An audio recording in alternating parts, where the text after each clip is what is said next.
Right everyone, it is Finn here, and in today's video, we're going to be talking about what went wrong for France at Euro 2020, because it is official. France, the 2018 World Cup winners, have been knocked out of Euro 2020 by Switzerland in the round of 16, in what I can only call the most entertaining game of football I've watched in my entire life. And it begs the question, what went wrong for France at Euro 2020? Because heading into the competition, most people without a doubt had France as their clear favourites to win the competition. As I said, they won the 2018 World Cup. Looking at their squad, they've got the likes of Benzema returning, Kylian Mbappe, N'Golo Kante, Paul Pogba. The list goes on. This squad is magnificent, but they've just been knocked out of the round of 16 by Switzerland. So in today's video, I'm going to try to answer the question of what went wrong for France this tournament. First of all, yes, I do think France to an extent were probably extremely tired. They were in the group of death, Group F, with the likes of Portugal, Germany and Hungary. Obviously, I won't comment on that game versus Hungary. I didn't actually watch that game, so I don't feel like it's fair for me to comment on that game. But looking at France versus Portugal, I think for large portions of that game that Portugal probably did dominate. But at the end of the day, a very even contest. Looking at them versus the likes of Germany, I don't think France have been clinical enough throughout this entire tournament. Yes, they beat Germany, but by an own goal. I don't think that France have stepped up to the level that we know they can achieve.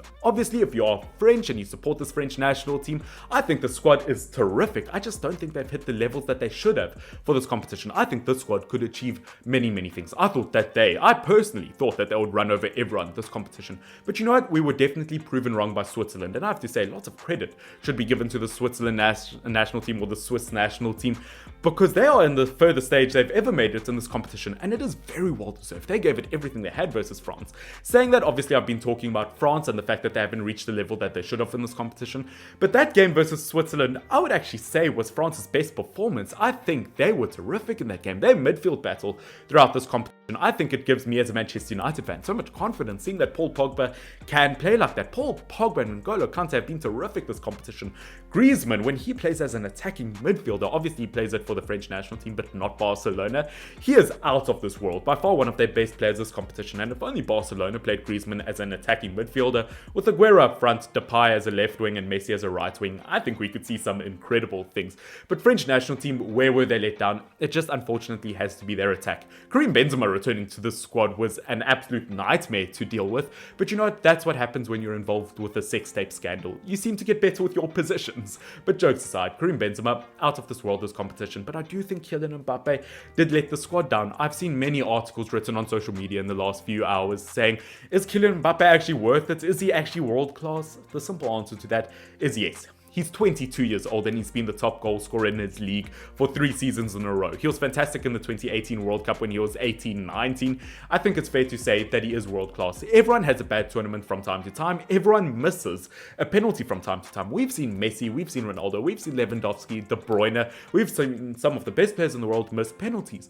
It does happen, but as I said, Kylian Mbappe did need to step up. I think in terms of creating chances, he was so deadly this competition. I think we have to give him credit there. But the fact that he didn't get any of his goals, any of his shots on targets, the fact that he wasn't clinical enough throughout this competition, unfortunately did cost France. Look, it's not going to happen every tournament Mbappe plays. Lots of people are saying maybe his ego got to him. Maybe that is true. I can't say because I am not in the mind of Kylian Mbappe. I'm not in his head. I can't tell what he was thinking, but maybe, possibly that is true. But this French national team will bounce back. That is a reality. Don't forget, they got to the final of the 2016 Euros. They won the 2018 World Cup. I can definitely see them bounce back next year in the World Cup. It is such a strong squad overall, and obviously the pressure of getting to a penalty shootout obviously got to Hugo Lloris as the goalkeeper. Yes, maybe the goal that he got a hand to, maybe he could have stopped that, but there was so much speed on it. I don't think Hugo Lloris could have done too much more about it in terms of France's defense. I do think that maybe to an extent they did switch off in the dying minutes of the game. That is why they conceded 2 late goals. I think France to an extent were unlucky this competition in the fact that Hernandez and Digne picked up injuries. Those are 2 huge injuries for this French national team. But at the end of the day, this French national team, looking at it as a whole, I actually don't know where they could improve. They were actually brilliant versus Switzerland, bar sleeping in the last few minutes of the game.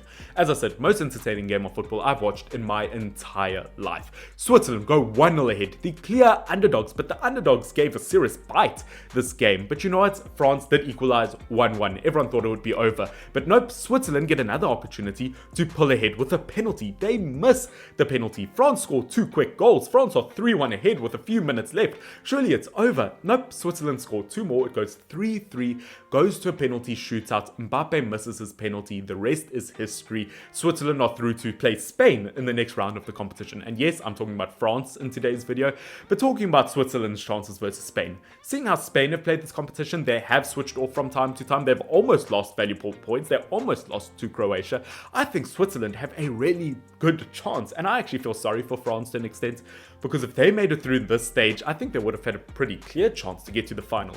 In fact, looking at them versus Switzerland, they should have had a clear chance to the final. Switzerland, obviously, as I said, clear underdogs in this, but as Rodriguez, the player who missed the penalty, said a few days ago, the fact that they are underdogs, the fact that France are the favourites, maybe worked in their favour. I think they underestimated Switzerland to some extent. I have to say, my man of the match by a long shot was Alvedi, the Switzerland centre-back, because him versus Kylian Mbappe, I mean, he was in Kylian Mbappe's pockets. He didn't let him go anywhere. I think he deserves a huge move wherever he ends up going. Players like Mbolo, yes, he hasn't scored a terrific amount of goals for his nation, but in terms of creating chances and in terms of being a threat up front, absolutely unstoppable. Yes, maybe Shaqiri wasn't that visible during this game, but this team as a whole, this Switzerland team as a whole is so strong, it is so good, and I'm not too surprised they lost to France, but as I said, I actually almost didn't watch this game because I thought France would run over. Even when France were 3-1 ahead, I thought, is it worth watching? Because France are probably going to end up winning 5-1, but the fact that France stopped their momentum, they ended up falling asleep, that costed them hugely. As I said, I don't know what else to say about this French national team because they are so good. Looking at their players, they are so good. I didn't think they played bad versus Switzerland. It's just a matter of falling asleep in the last few minutes of the game, and that did cost them. France did not have a bad performance. They have not had a bad tournament. Yes, they could have stepped up a level, but no, I don't think France will go home too disappointed with themselves, or they probably would, but I don't think they should. I think they played very, very well, and they will bounce back next year. That's what it's all about. But guys, that will probably be the end of today's video. That is what I think has been wrong with France throughout this tournament, and I want you guys to put down in the comment section down below, do you think Kylian Mbappe is overrated, underrated, properly rated? I want to hear what you guys think about Mbappe in the comment section down below. But France, huge giant out of this competition, and what a beautiful day of football that was. Spain versus Croatia and France versus Switzerland. As a neutral for those games, I am such a happy football fan. Oh, the Euros, what would we do without you? I've said this a few times. I would say that I prefer the Euros over the World Cup from time to time. It's got that much entertainment. But well done, Switzerland. Lots of credit has to be given to you. You guys played so well. France, I thought you dominated the game, but unfortunately just not clinical enough up front. But it is all about bouncing back next year. That is what it is all about. But guys, don't forget to subscribe down below if you're not subscribed. I would love to hit 1,500 subscribers before the end of the tournament. It is looking very possible, so could we please do that? Along with hitting the like button down below. Try to be more clinical than Mbappe. Try to actually hit that like button. Could we please get this video to 20 likes? But guys, this has been Finn, FYNN. Thank you so much for watching. Enjoy the Euros. Cheers.